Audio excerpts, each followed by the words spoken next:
We are about to embark upon a series of strange and exciting, dangerous adventures. Adventures that will lead us to all parts of the world.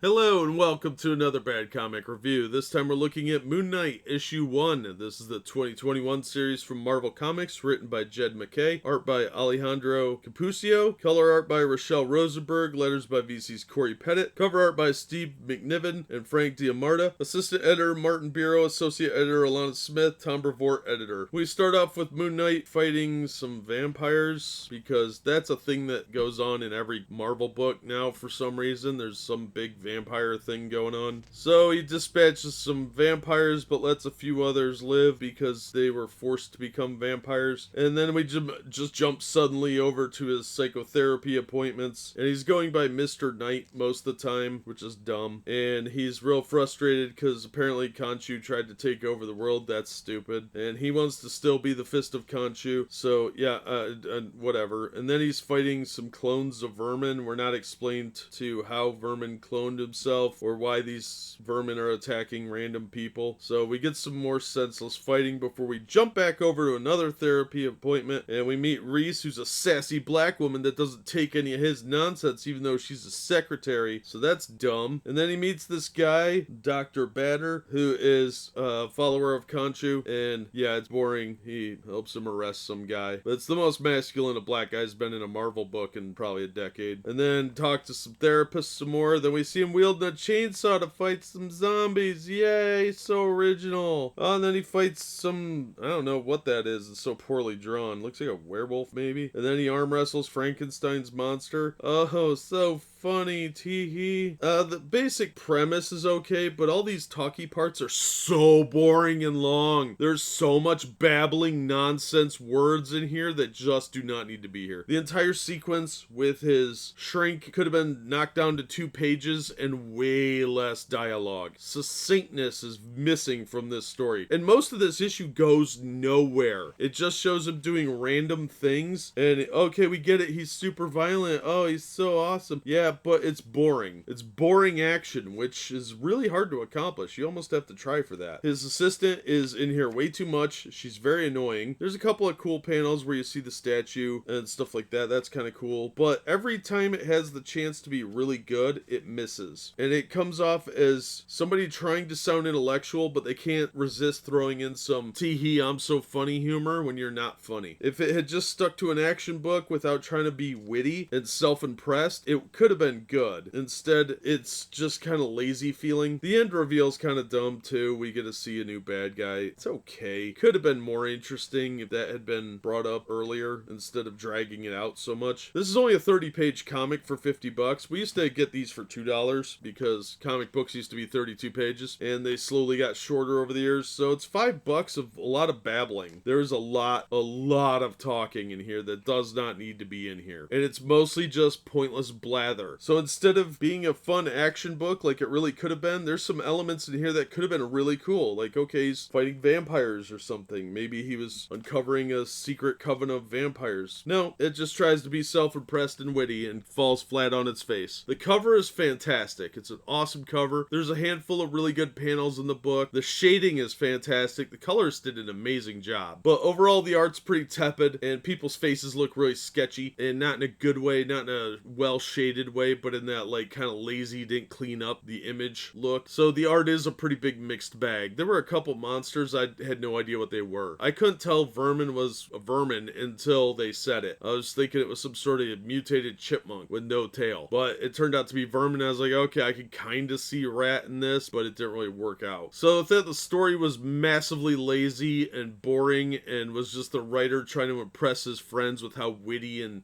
cutesy he can be with the dialogue. He needs to really work on his dialogue. The banter sounds artificial, like people talk on the internet but not in real life. And if they did talk that way in real life, you wouldn't want to talk to them. And that goes for just about everybody in the book, except probably the therapist, who just rambles pointlessly most of the time she's in the book. So the story was boring and very bounced around. It interrupted too much with these therapy times when you could be focusing on some cool action sequences. Instead, you get these boring panels that are action oriented but don't don't tell a whole story. You get little elements of some story that sounds better. Oh, he's fighting vampires. Okay, that's pretty cool. That happens for like 2 pages. Oh, he's fighting vermin. That happens for like 2 pages. Oh, he's fighting these monsters. Oh, that happens for 1 panel, maybe 2. It's a waste of space. This is a giant waste of time and a complete misuse of such an interesting character that has so much potential. So another strike for Marvel. The art is mediocre, bordering on good, but definitely needs to be tightened up a little bit. Fantastic cover that, like Dynamite, conceals way less talented art. So don't fall for it. Don't buy this book. This is just another Marvel misstep. The paper quality is not good. It's not worth $5. Get it out of a dollar bin if you really want to read it. Beyond that, it's not worth the price of admission. That'll do it for this one. Thank you so much for listening and supporting the channel. If you enjoyed the video, please hit the like button and don't forget to subscribe so you don't miss future reviews. If you'd like to help the channel out in other ways, pick yourself something up nice from the Teespring store, or you can support me every month on Patreon, or do a one-time donation through Streamlabs, which accepts PayPal. Those links are in the description, or just share the video around on your social media. That always helps. And as always, we hope to see you on the next one.